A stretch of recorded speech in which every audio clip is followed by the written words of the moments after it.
What was the Tet Offensive?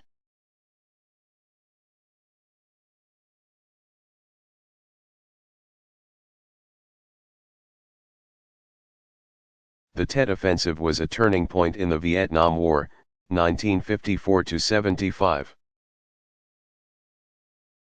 The assault began during Tet, a festival of the Lunar New Year, on January 30, 1968. Though a truce had been called for the holiday. North Vietnam and the Viet Cong issued a series of attacks on dozens of South Vietnamese cities, including the capital of Saigon, as well as military and air installations.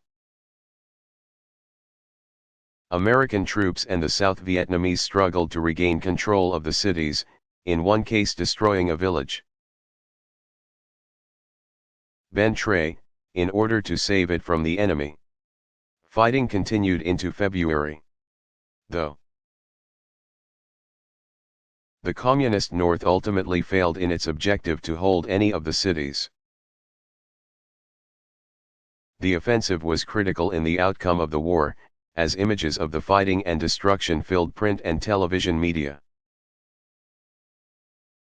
Americans saw that the war was far from over, despite pre-Tet reports of progress in Vietnam. The Tet Offensive strengthened the public opinion that the war could not be won. It altered the course of the American war effort, with President Lyndon Johnson.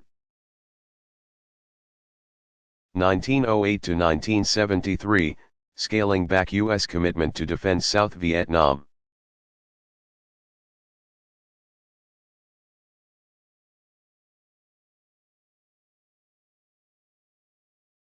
What is Title IX?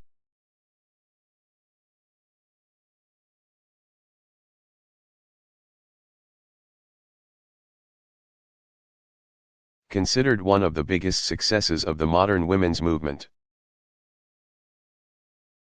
Title IX is part of the Education Amendments of 1972, federal legislation that prohibits any school or college that receives federal funds from discriminating on the basis of sex.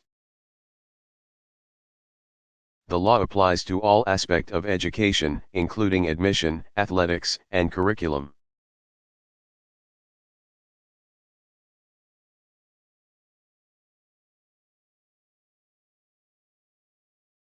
What is the Federal Reserve?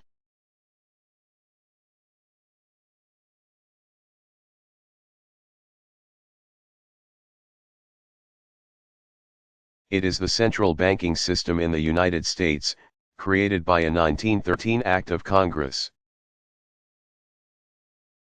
The Federal Reserve Act, sometimes called the Glass-Owens Bill. The legislation provided for a stable central banking system after the system set up by the National Bank Act of 1863 proved ineffective in managing the nation's currency. In responding to economic growth, or in exerting a controlling influence on the economy. The Federal Reserve Act created 12 regional Federal Reserve Banks, in Boston, Massachusetts,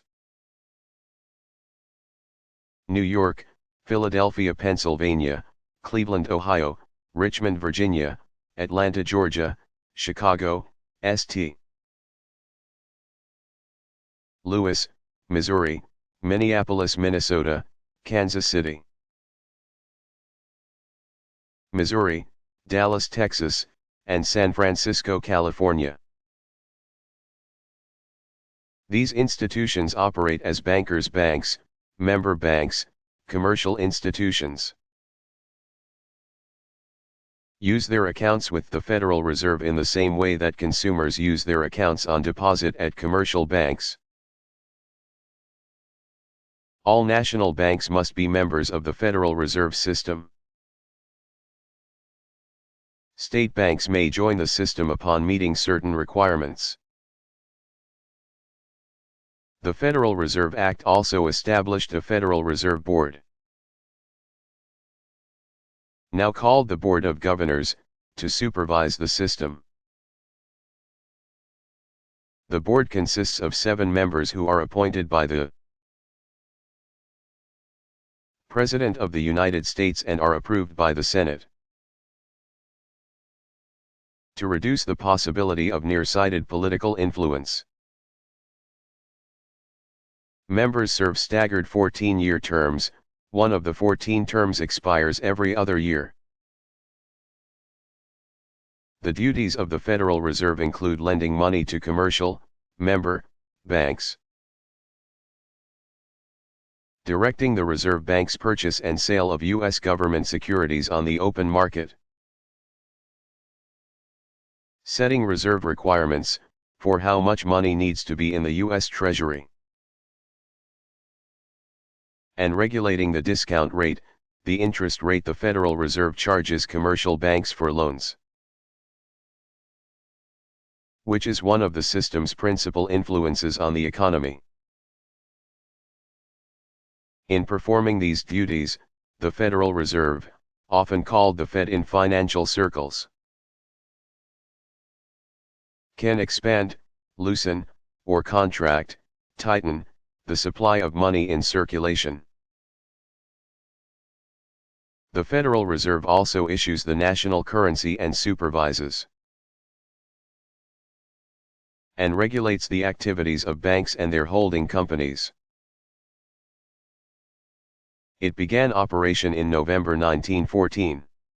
The central bank systems of other developed nations include the Bank of Canada,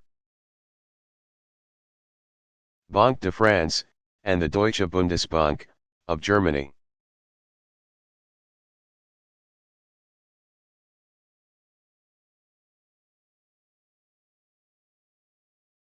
What was the Crimean War?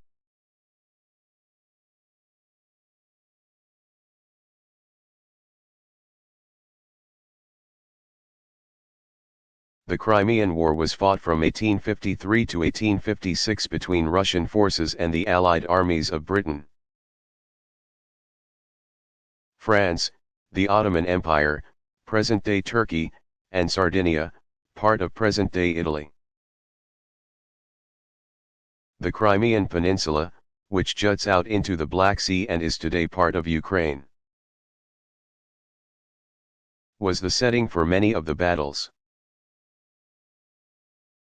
The source of the conflict was Russia's continued expansion into the Black Sea region, which, if left unchecked, would have resulted in strategic and commercial advantages for Russia. But Russia was unable to muster the strength it needed to combat the powerful alliance formed by the European countries and the Ottoman Empire. The war was ended with the signing of the Treaty of Paris, 1856, which required Russia to surrender lands it had taken from the Ottoman Empire, and abolished Russian navy and military presence in the Black Sea region. It was the first conflict that was covered by newspaper reporters at the front.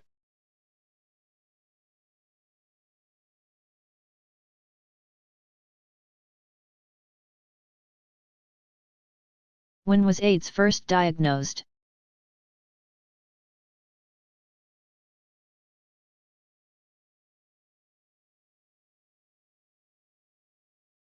The first AIDS, acquired immunodeficiency syndrome, cases were identified in 1981 by physicians in Los Angeles and New York City. Since that time, researchers traced possible cases of the disease back to 1969. The human immunodeficiency virus, HIV, which severely damages the body's ability to fight disease, is transmitted through sexual contact, shared drug needles, and infected blood transfusions. While the disease was believed to have been transmitted somehow to humans from monkeys. Since research shows HIV to be similar to simian immunodeficiency viruses, HIV has never been isolated in any wild animal. while the source of the deadly disease has not been definitively determined. Scientists believe that infection began in Africa during the 1960s and 1970s when significant numbers of people migrated from rural areas to cities. The overcrowding and unemployment that resulted contributed to the spread of sexually transmitted diseases. AIDS is now considered endemic to many developing nations, where it is spread mostly among heterosexual men and women. In developed nations, education programs have made the public aware of how the disease is transmitted, helping curb the spread of HIV. Drug treatments are still being developed to treat HIV/AIDS, no cure has been discovered. A 2004 report from the United Nations stated that there were 38 million people living with HIV in the world. Almost 70% of them in sub-Saharan Africa. The same report states that more than 20 million people had died since the first cases were identified in 1981.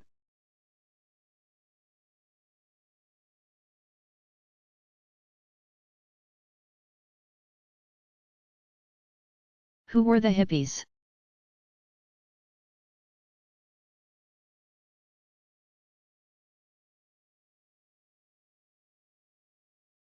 Most hippies of the 1960s and 1970s were young, 15 to 25 years old, white, and from middle-class families.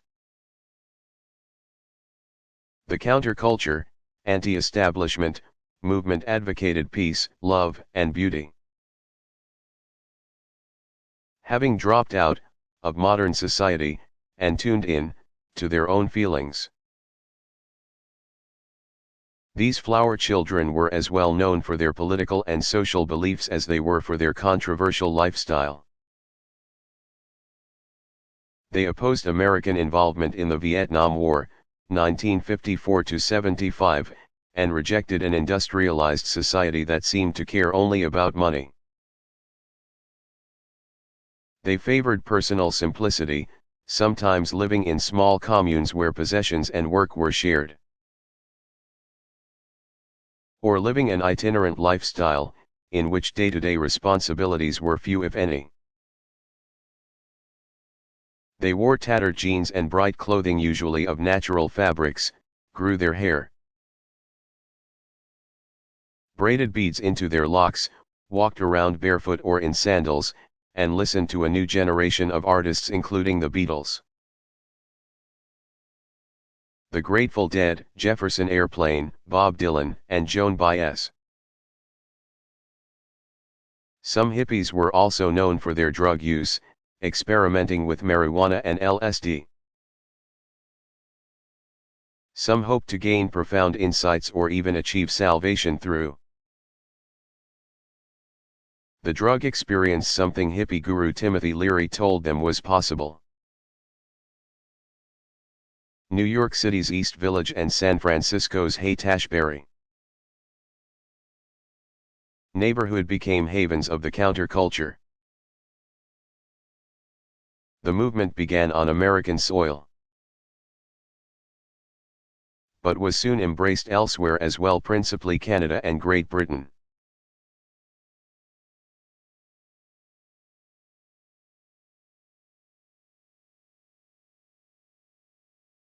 What is the world's tallest building?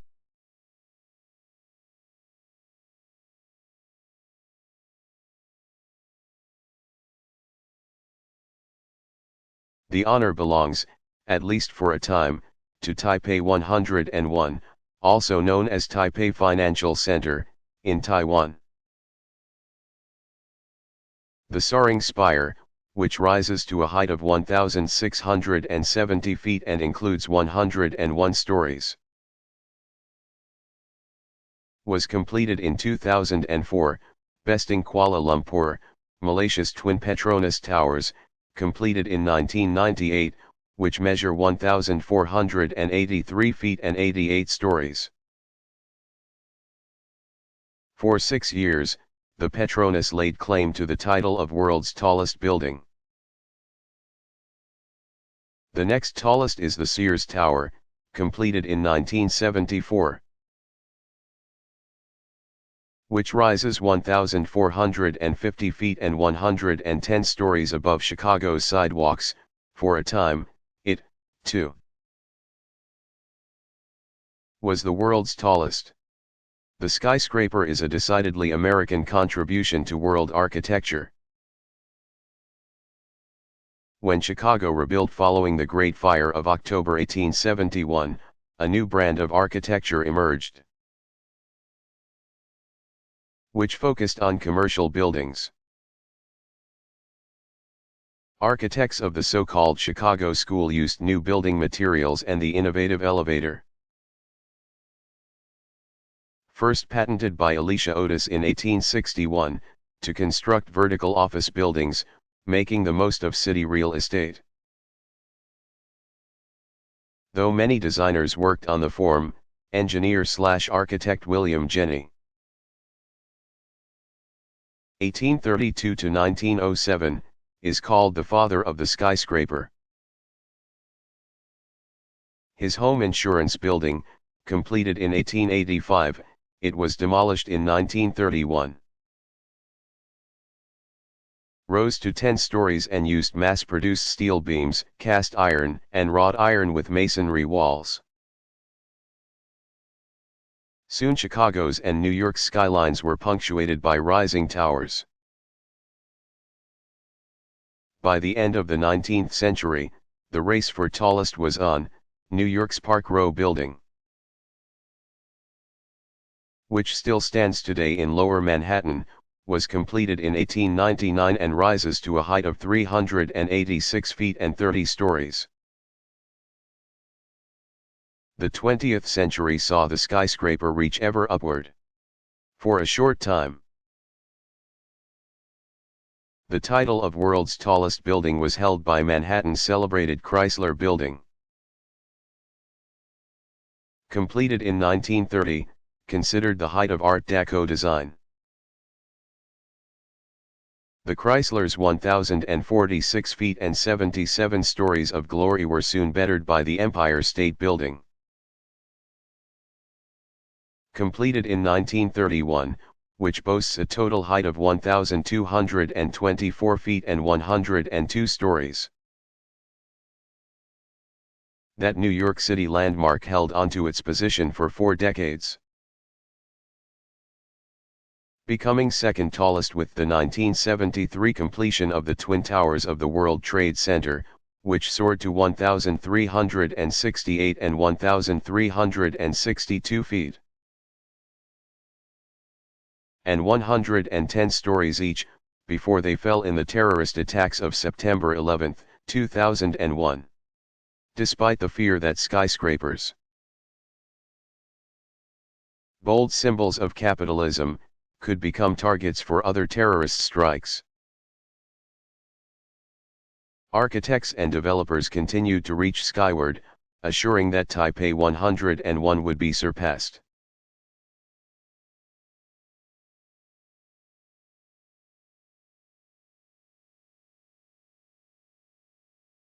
Why is Milton important to English literature?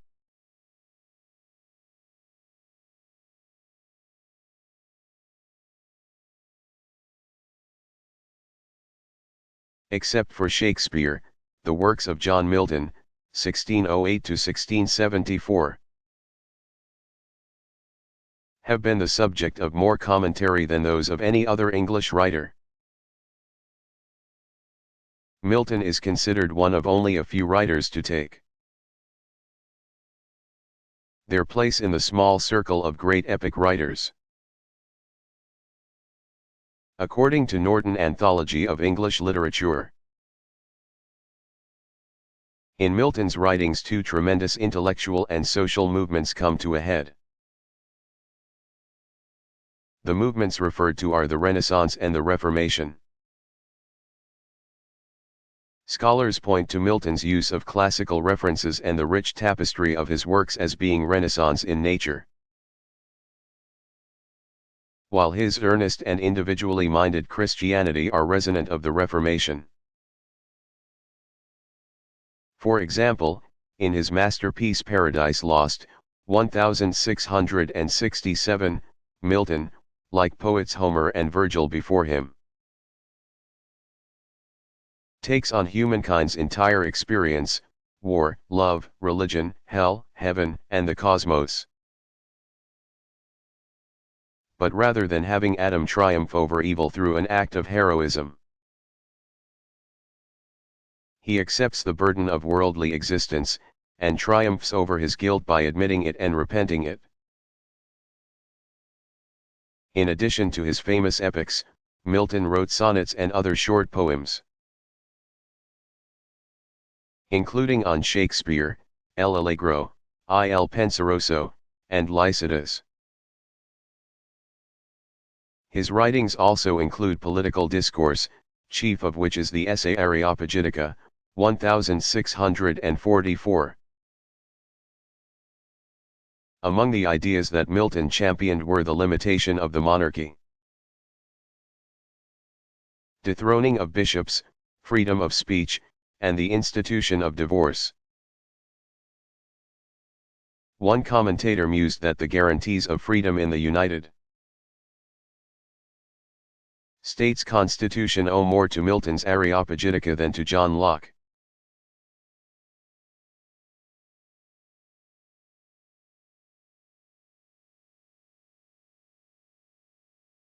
Is it true that Moses never entered the Promised Land?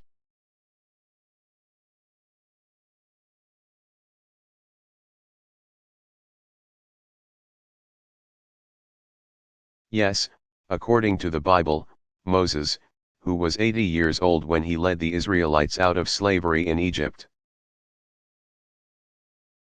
never entered the promised land of Canaan. After parting the Red Sea, which had swallowed up the Egyptian soldiers who pursued the Israelites as they fled,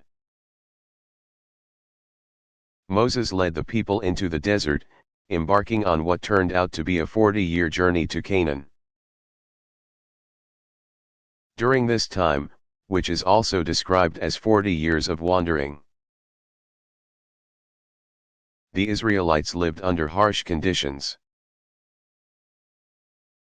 This led them to distrust a God they could not see and to challenge Moses' authority. But Moses frequently appealed to God for help, and the Bible reports that he received it. In one instance, Numbers 20:22-12, God directed Moses to get water for the parched Israelites and their livestock by ordering a rock to yield its water. But instead of speaking to the rock, Moses struck it twice with his staff. Even though water gushed out of the rock, Moses had failed to follow God's instructions. Therefore, God later said to Moses, "Because you were not faithful to me, you shall not lead this community into the land I will give them." Eventually the Israelites reached Canaan, ancient Palestine. But God did not allow Moses to enter the promised land. He only viewed it from atop Mount Pisgah, in present-day Jordan, before he died.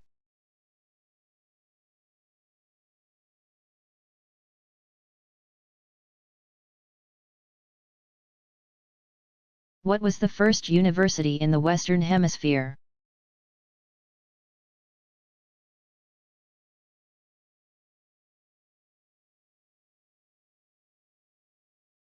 It was the University of Santo Domingo, founded in 1538 by the Spaniards in the Dominican Republic,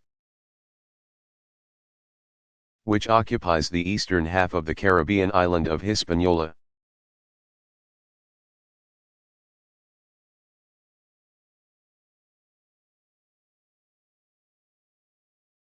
When were antiseptics introduced to surgery?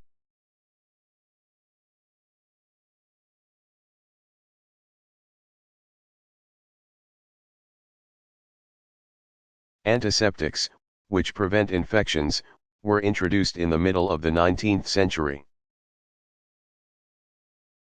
And by the end of the century were in widespread use. The introduction in 1846 of anesthetics such as ether and chloroform handled the problem of pain during surgery.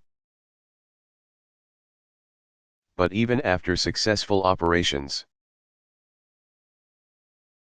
patients were dying or becoming permanently disabled from infections contracted while in the hospital. These infections, which often became epidemic inside the medical facilities, included tetanus, gangrene, and septicemia. In 1846 Hungarian obstetrician Ignaz Philipp Semmelweis, 1818–1865,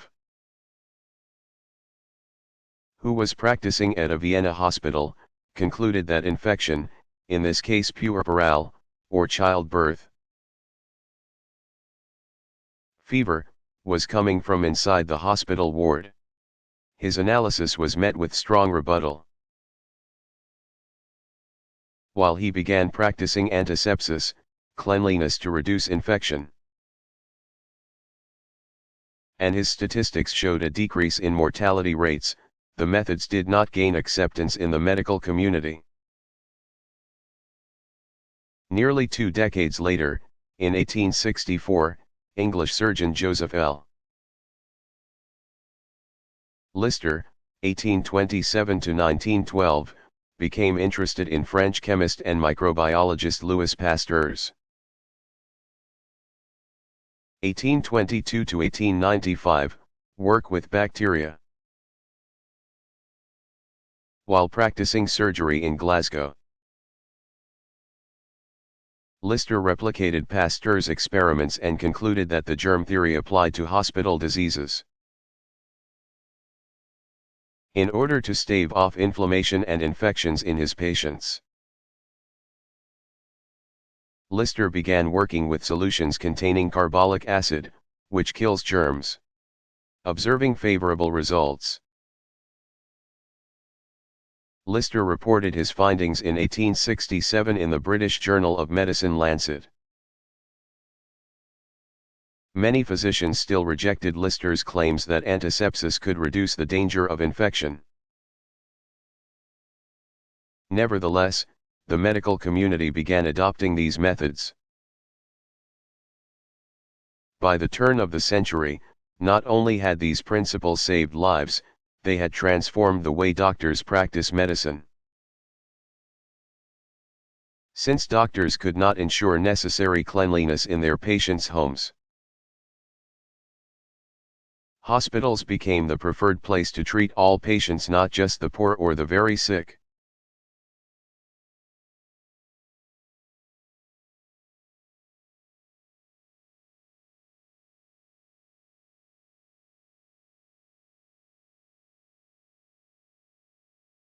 Is there a golden age of television?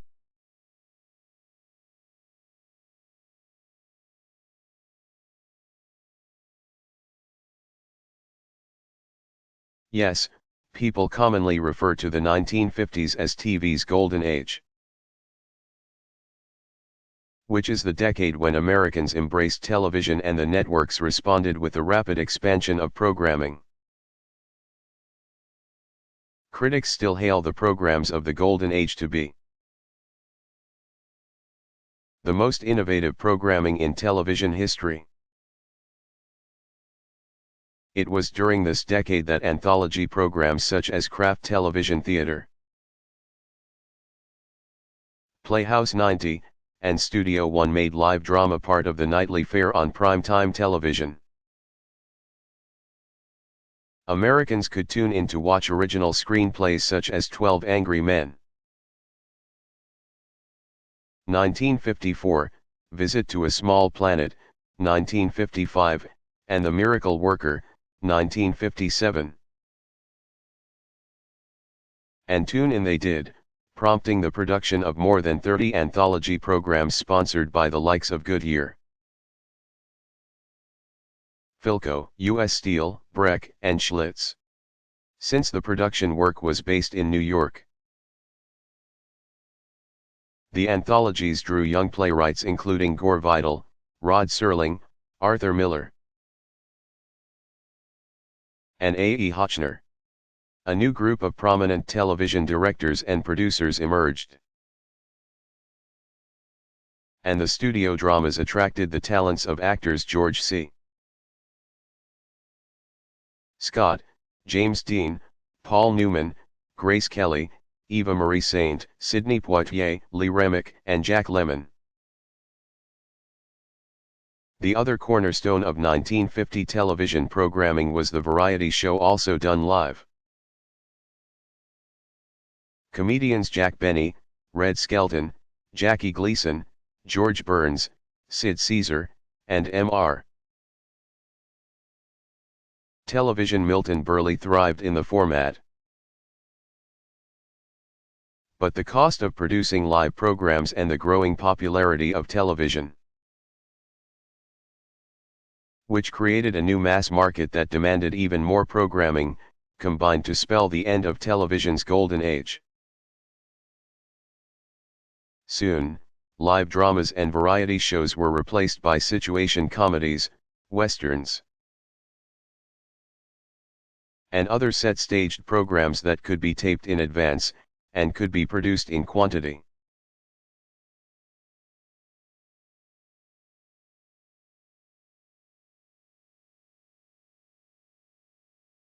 When was the first test tube baby born?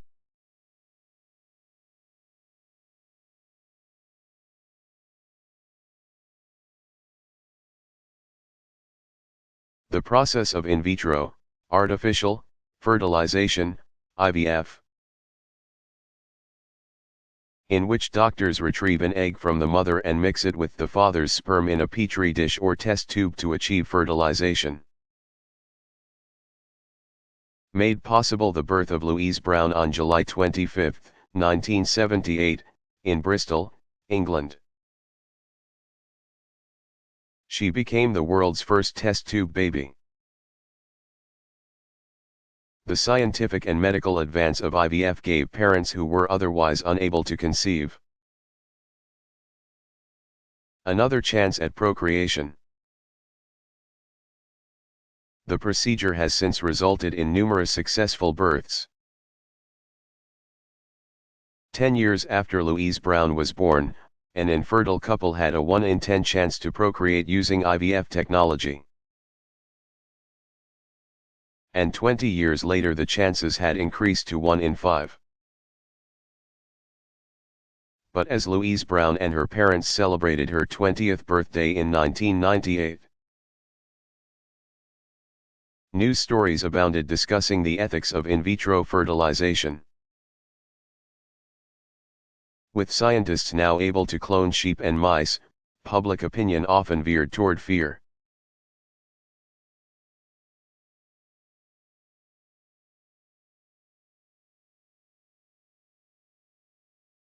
What is Marxism?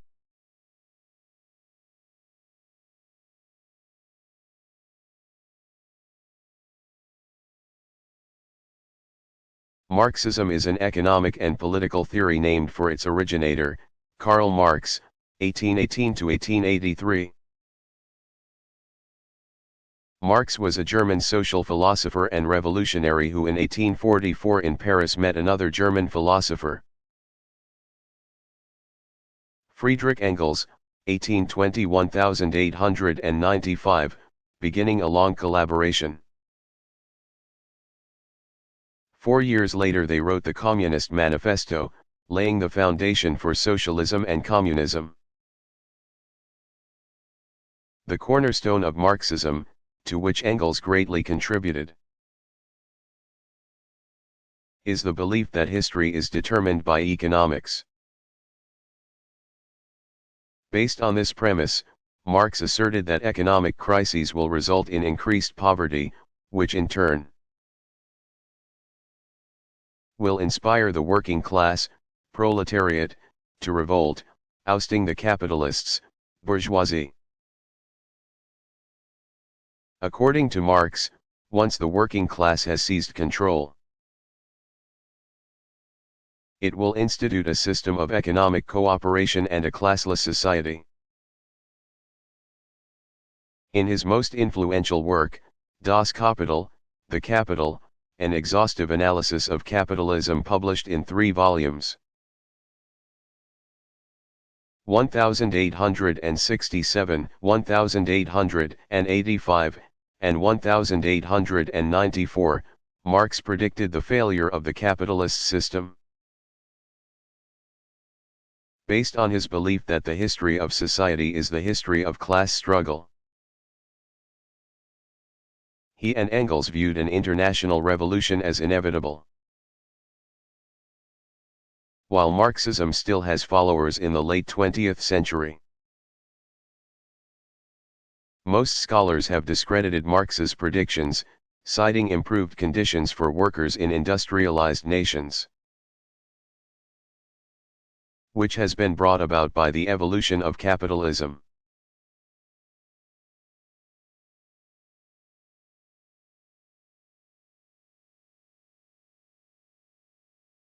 How did American Mary Cassatt join the Paris art world of the Impressionists?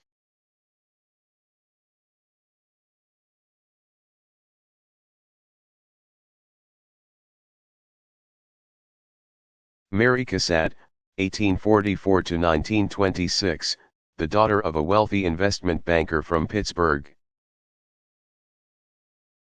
Pennsylvania, traveled to Paris in 1866 in the company of her mother and some women friends. The young Cassatt was determined to join the city's community of artists. Since women were not allowed to enroll in classes at Paris's Institute of Beaux-Arts, the policy was changed in 1897. Cassatt privately studied painting and traveled in Europe, pursuing her artistic interests. Returning to Paris in 1874, she became acquainted with Edgar Degas, 1834 to 1917. Who remarked that the American artist possessed an infinite talent and that she was a person who feels as I do. He made these observations after viewing one of her paintings at the Salon d'Automne in Paris. Cassatt went on to exhibit with the Impressionists in 1879, 1880, 1881, and 1886, gaining her first solo exhibit in 1891. Judith Barter, curator of American Arts at the Art Institute of Chicago and organizer of the traveling exhibit Mary Cassatt, Modern Woman, describes Cassatt as a very good businesswoman, who knew how to market her career. During 3.5 years of research, which she conducted to launch the exhibit, Barter explored the prevailing social climate of the day. The late 19th century was a time when feminists who organized to campaign for political and social reforms, eventually winning women the vote in 1920,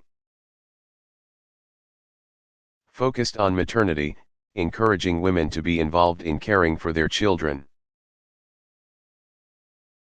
To Cassatt, observed Barter, maternity was the highest expression of womanhood.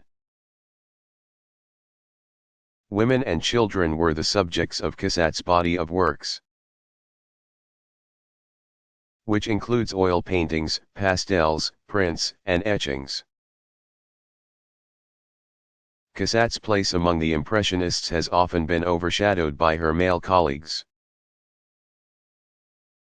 and her contributions to the art world are mentioned only in passing in many art books. But her talent, insights, and sheer determination combined to create an impressive legacy. As Gauguin quipped, Mary Cassatt has charm but she also has force.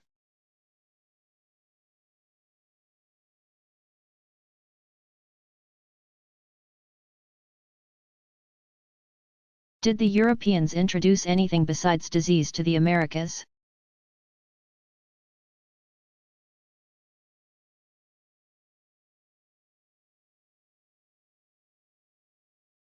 Yes, in addition to certain diseases, which were accidentally imported into the New World by the early Europeans. The explorers brought with them many things that were previously unknown in the Americas. When Christopher Columbus, 1451 to 1506, landed at Hispaniola, present-day Haiti and Dominican Republic in the Caribbean, in 1492, he carried with him horses and cattle. These were the first seen in the Western Hemisphere. The American Indians had no beasts of burden prior to the arrival of the Europeans. In subsequent trips, Europeans introduced horses and livestock, including cattle, sheep, pigs, goats, and chickens, throughout South and North America. They later carried plants from Europe and the East back to the Americas, where they took hold. These included rice, sugar, indigo, wheat, and citrus fruits, all of which became established in the Western Hemisphere and became important crops during colonial times. With the exception of indigo, which was used as a fabric dye. These non-indigenous crops remain important to the countries of North and South America.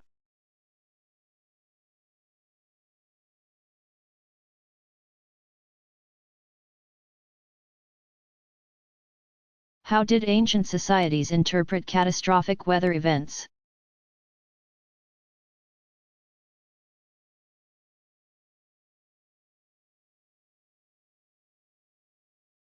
Different cultures developed wholly unscientific explanations for dramatic weather events or other natural phenomena, explanations typically rooted in the existing mythology or folklore of its people. For example, the ancient Maya, in Mexico's Yucatan Peninsula and in parts of Central America, believed that earthquakes were the gods' way of thinning out an overcrowded population. Indians in central Mexico are believed to have worshipped the grasshopper or locust after swarms destroyed their crops. One Japanese myth maintained that the entire island string rested on the back of a giant catfish, who would grow restless and flop around when the gods were displeased, resulting in an earthquake. According to Hawaiian myth, the volcano goddess Pele causes Mount Kilauea to erupt whenever she has a temper tantrum.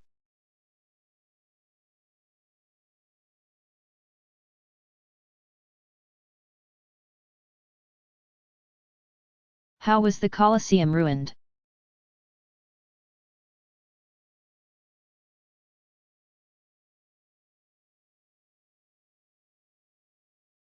The Roman structure, begun during the reign of Vespasian, ruled AD 69 to 79, was disassembled during the Middle Ages, 500-1350.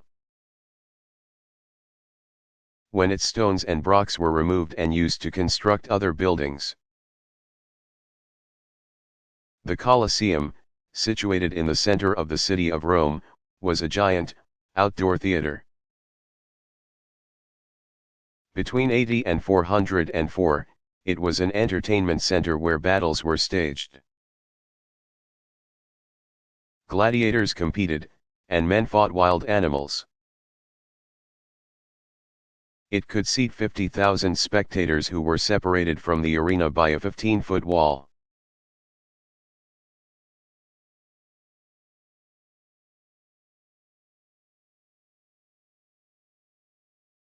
Why did the United States get involved in the Korean War?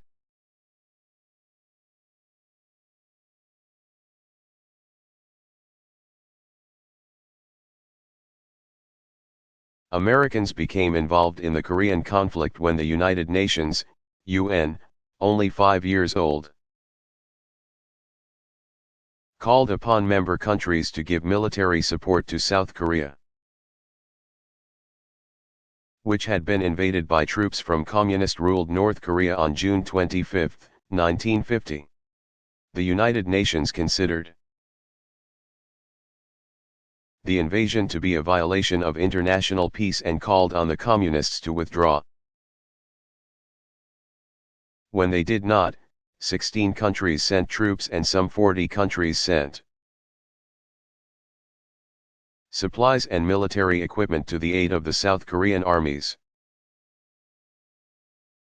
About 90% of the Union aid came from the United States. But North Korea received aid too. The Chinese sent troops and the Soviet Union provided equipment for them to sustain the war, which lasted until July 27, 1953. After 3 years of fighting, an armistice was called, but a formal peace treaty was never drawn up between the neighboring countries, prompting the United States to maintain military forces in South Korea in an effort to discourage any further acts of aggression from the North.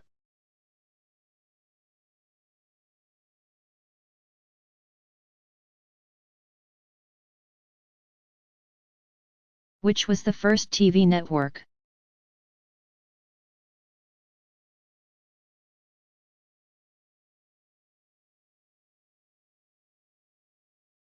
It was the National Broadcasting Company, NBC, founded November 11, 1926, by David Sarnoff. 1891 to 1971, who was then President of Radio Corporation of America, RCA. Sarnoff, considered one of the pioneers of radio and television broadcasting,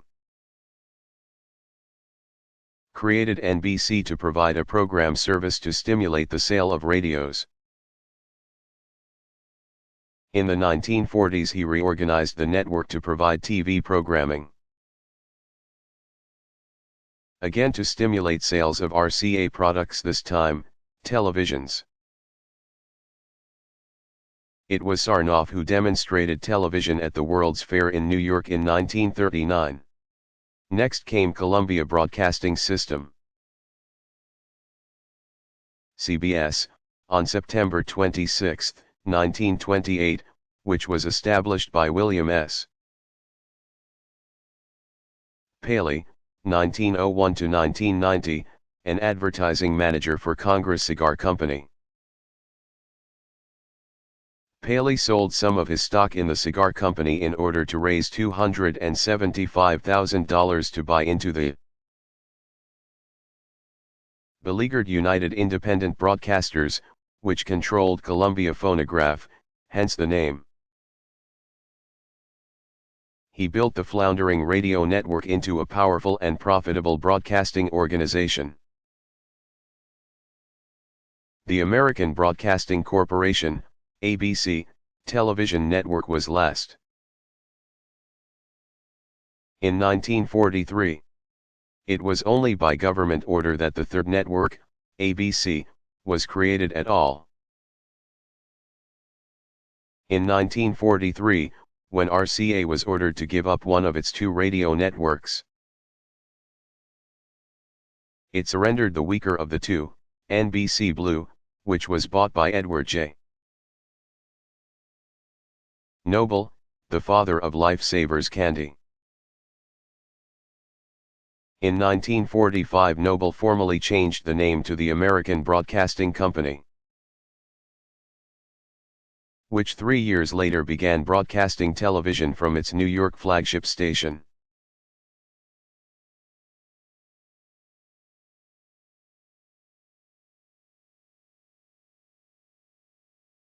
What happened at China's Tiananmen Square?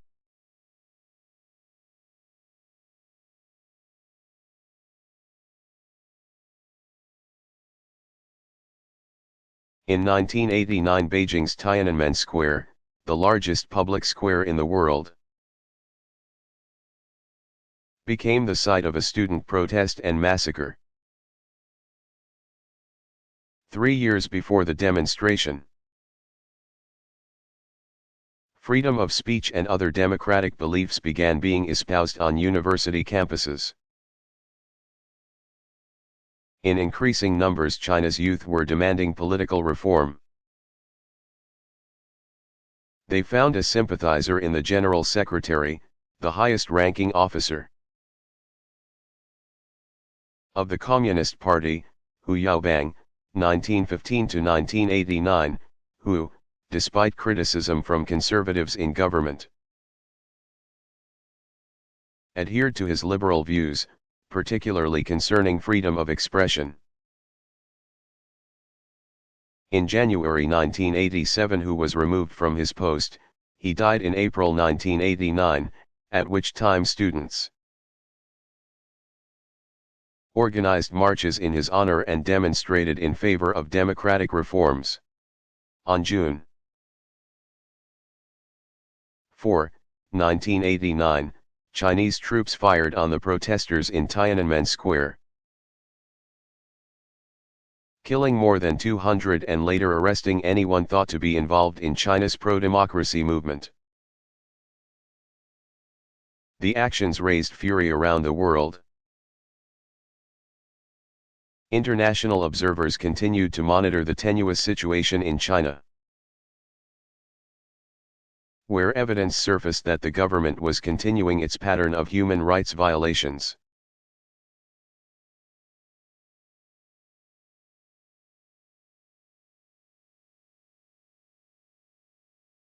How old is country music?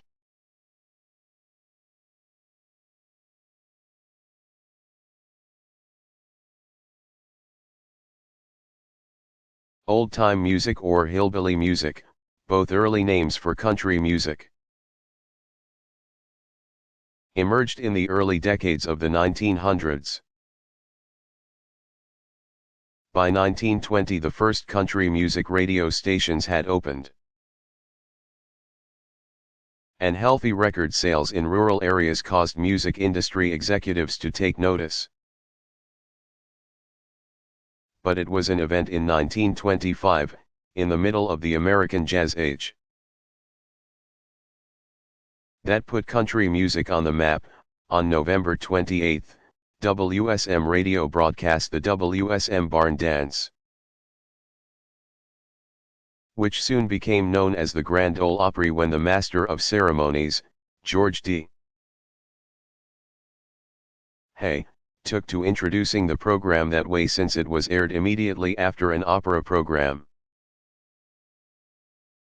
The show's first performer was Uncle Jimmy Thompson, 1848 to 1931. Early favorites included Uncle Dave Macon, 1870 to 1952, who played the banjo and sang, and Roy Acuff, 1903 to 1992, who was the Opry's first singing star. Millions tuned in, and soon the Nashville-based show had turned Tennessee's capital city into Music City, USA. In the 1960s and again in the late 1980s and 1990s, country music reached the height of popularity. While holding on to its small-town, rural-based audience who were the show's first fans.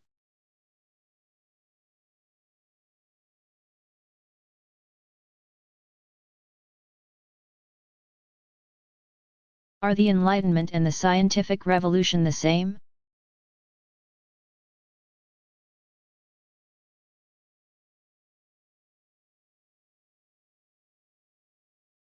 The two terms describe interrelated and sequential European intellectual movements that took place from the 1500s to the 1800s. Together, the movements shaped an era that would lay the foundations of modern Western civilization. Foundations that required the use of reason, or rational thought, to understand the universe, nature, and human relations. During this period, many of the greatest minds in Europe developed new scientific, mathematical, philosophical, and social theories. Scientists came to believe that observation and experimentation would allow them to discover the laws of nature. Thus, the scientific method emerged, which required tools. Soon the microscope, thermometer, sextant, slide rule, and other instruments were invented. Scientists working during this time included Sir Isaac Newton (1642 to 1727), Joseph Priestley (1733 to 1804), and René Descartes (1596 to 1650). The era witnessed key discoveries and saw rapid advances in astronomy, anatomy, mathematics, and physics. The advances had an impact on education. Universities introduced science courses to the curricula, and elementary and secondary schools followed suit. As people became trained in science, new technologies emerged, complicated farm machinery and new equipment for textile manufacturing and transportation was developed, paving the way for the Industrial Revolution.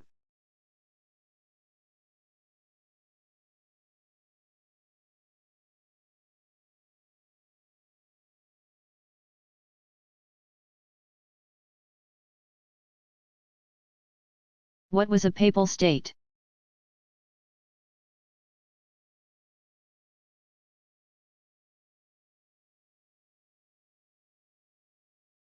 A papal state was a manor or fief where the lord was a member of the clergy. In 754 Carolingian King Pepin the Short, c. 714 to 768, granted extensive lands to the Pope. These territories, which included much of what is now the Mediterranean coast of France as well as most of central Italy, were organized by the Roman Catholic Church into states. These states played an important role in medieval life. Like the fiefs, the papal states collected taxes and maintained courts of law. Also, like their secular counterparts, they were prone to war and invasion. Thus members of the Roman Catholic Church were temporal as well as spiritual leaders during the Middle Ages, 500-1350. The last of the territories held by the Church was in central Italy and included Rome. After 1871 these lands were claimed by Italy. The resulting land dispute, sometimes referred to as the Roman Question, was settled by the Lateran Treaty, 1929, which created the sovereign state known as Vatican City.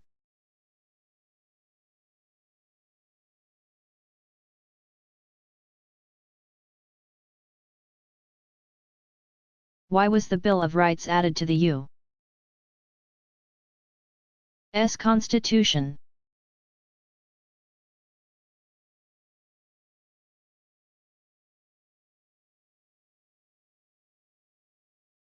The United States Constitution, ratified in 1788, contained few personal guarantees. In fact, initially there was some opposition to the new Constitution, much of it based on the lack of specific guarantees of individual rights. It was the father of the Constitution and future President of the United States, James Madison, 1751 to 1836, then a member of the U.S. House of Representatives, who in December 1791 led Congress to adopt the 10 constitutional amendments that became known as the Bill of Rights. Most of the rights focus on individual liberties that had been cited in the Declaration of Independence as having been violated by the British. Most of these specific grievances had not been addressed by the Constitution. Therefore, the Bill of Rights was added to cover this ground.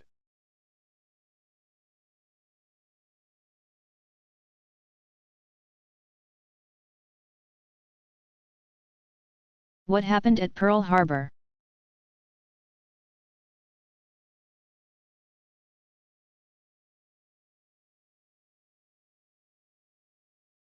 On the night before the attack, the Japanese moved a fleet of 33 ships to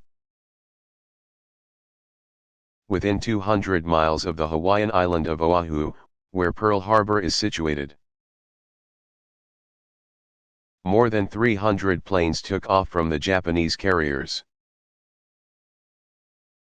dropping the first bombs on Pearl Harbor just before 8 a.m. on December 7. 1941. There were 8 American battleships and more than 90 naval vessels in the harbor at the time. 21 of these were destroyed or damaged, as were 300 planes. The biggest single loss of the day was the sinking of the battleship USS Arizona, which went down in less than 9 minutes. More than half the fatalities at Pearl Harbor that infamous December day were due to the sinking of the Arizona. By the end of the raid, more than 2,300 people had been killed and about the same number were wounded. Pearl Harbor forever changed the United States and its role in the world. When President Franklin D. Roosevelt 1882 to 1945, addressed Congress the next day, he called December 7 a date which will live in infamy. The United States declared war against Japan. And on December 11 Germany and Italy, Japan's Axis allies, declared war on the United States. The events of December 7 had brought America into the war, a conflict from which it would emerge as the leader of the free world. When did the first U.S.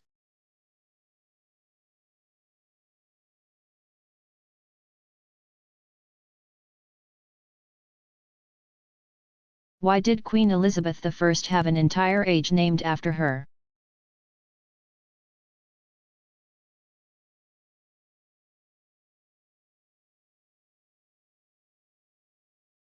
Ascending the throne in 1558, Queen Elizabeth, 1533 to 1603, remained in power until 1603, a 45-year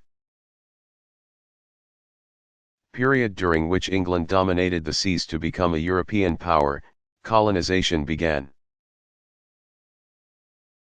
With Sir Walter Raleigh, 1554 to 1618, and others establishing British settlements in North America. Culture flourished, with the likes of William Shakespeare, 1564 to 1616, Christopher Marlowe, 1564 to 1593.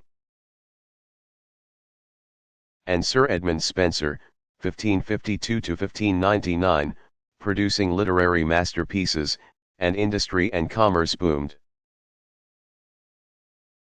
This was the Elizabethan age, one of England's high water marks. One of the most well-known events of Elizabeth's reign was England's defeat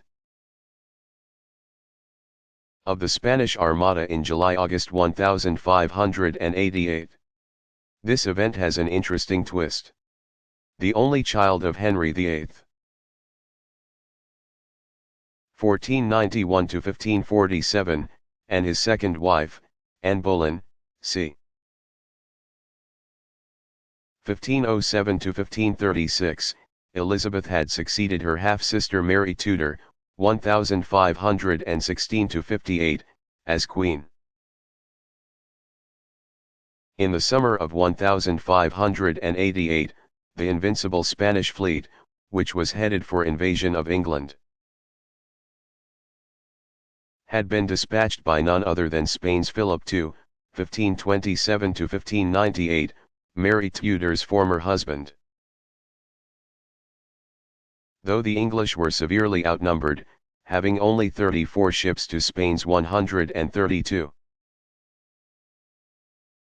they were aided by weather and defeated the Spanish Armada on August 8. This victory at sea opened the world to English trade and colonization. Queen Elizabeth was the last of the Tudor rulers who are credited with strengthening the monarchy in England.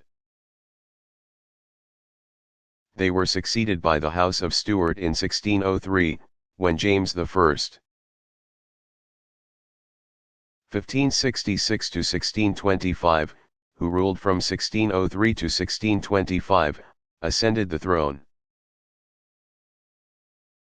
It is that James who gave the world the King James Version of the Bible. He is also notable for having been the son of Mary, Queen of Scots. 1542–1587, whom Elizabeth I had reluctantly put to death.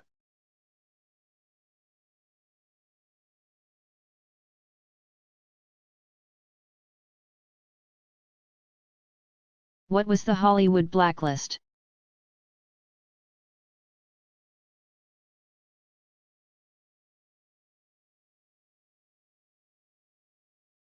In 1947, studio executives assembled at the Waldorf Astoria Hotel in New York put together a list of alleged communist sympathizers, naming some 300 writers, directors, actors, and others known or suspected to have Communist Party affiliations or of having invoked the Fifth Amendment against self-incrimination when questioned by the House Committee to investigate un-American activities. The Hollywood 10 who refused to tell the committee whether or not they had been communists were Alva Bessie, Herbert Biberman, Lester Cole, Edward Dmytryk, Ring Lardner Jr., John Howard Lawson, Albert Maltz, Samuel Ornitz, Adrian Scott, and Dalton Trumbo. The film industry blacklisted the Hollywood 10 on November 25. And all of them drew short prison sentences for refusing to testify.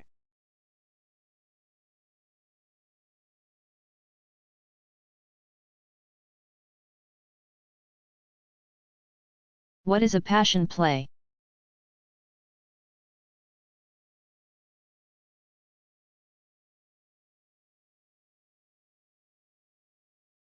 A passion play is a dramatization of the scenes connected with the passion and crucifixion of Jesus Christ. The roots of the passion play can be traced to ancient times. Early Egyptians performed plays dedicated to the god Osiris, god of the underworld and judge of the dead. And the Greeks also acted out plays to honor their god Dionysus, the god of fertility, wine, and, later, drama. During the Middle Ages, 500–1350, liturgical, religious ceremonial, dramas were performed. Toward the end of the 10th century, the Western Church began to dramatize parts of the Latin Mass, especially for holidays such as Easter. These plays were performed in Latin by the clergy, inside the church building. Eventually the performances became more secular, with laymen acting out the parts on the steps of the church or even in marketplaces. The liturgical dramas developed into so-called miracle plays or mystery plays. as a symbol of gratitude or as a request for a favor. Villagers would stage the life story of the Virgin Mary or of a patron saint. When the plague, also called the Black Death, ravaged Europe, the villagers at Oberammergau, Germany, in the Bavarian Alps, vowed to enact a passion play at regular intervals in the hope that by so doing they would be spared the Black Death. They first performed this folk drama in 1634 and have continued to stage it every 10 years. Attracting numerous tourists to the small town in southern Germany.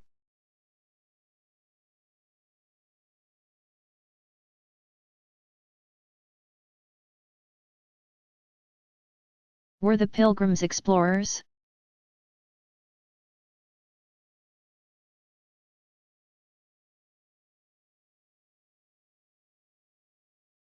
The pilgrims were early settlers who sought religious freedom and self-government in the New World. Since theirs was a religious journey, they described themselves as pilgrims. In fact, they were separatists, Protestants who separated from the Anglican Church to set up their own church. In 1609 they fled their home in Intrebari, England, and settled in Holland. Fearing their children would lose contact with their own culture, becoming assimilated into the Dutch culture, the group decided to voyage to America to establish their own community. In 1620 they arrived on the rocky western shore of Cape Cod Bay, Massachusetts. Their transatlantic crossing had taken 66 days aboard the Mayflower. 2 babies were born during the passage, bringing the number of settlers to 102, only some 35 of whom were pilgrims, the rest were merchants. On November 21 the Pilgrims drafted the Mayflower Compact, an agreement by which the 41 signatories, the men aboard the Mayflower, formed a body politic that was authorized to enact and enforce laws for the community. Religious leader John Carver, 1576–1621, was voted governor. Though their colonial charter from the London Company specified they were to settle in Virginia, they decided to establish their colony at Cape Cod, well outside the company's jurisdiction. By December 25 the Pilgrims had chosen the site for their settlement and began building at New Plymouth. The first year was difficult and the Pilgrims faced many hardships. 35 more colonists arrived aboard the Fortune, putting a strain on already limited resources. Sicknesses such as pneumonia, tuberculosis, and scurvy claimed many lives, including that of Governor Carver. And the merchants in the group challenged the purity of the settlement. Having secured a new patent from the Council of New England in June 1621, the lands of New Plymouth Colony were held in common by both the Pilgrims and the merchants. But this communal system of agriculture proved unsuccessful, and in 1624 William Bradford (1590–1657), who had succeeded Carver as governor, granted each family its own parcel of land. The Wampanoag Indians, who had previously occupied the land settled by the Pilgrims, proved friendly and were helpful advisors in agricultural matters. In 1626 the Pilgrims bought out the merchants' shares and claimed the colony for themselves. Though they were inexperienced at government before arriving in America and had not been formally educated, the Pilgrims successfully governed themselves according to the Scriptures. And Plymouth Colony remained independent until 1691, when it became part of Massachusetts Bay Colony founded by the Puritans.